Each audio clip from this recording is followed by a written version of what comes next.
Namaste and welcome to Reset Your Shakti. This is going to be your practical session for Setu Bandhasana. For all the details about this asana, you please refer to your Reset Your Shakti book. And here we are only going to see how to do this asana and release this asana. So this asana is done in sitting position.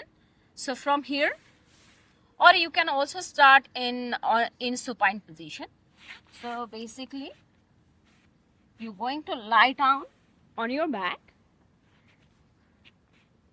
From here, bend both the knees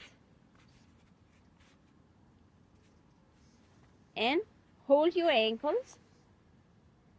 Slowly inhale and raise your hips upwards towards the ceiling. Inhale.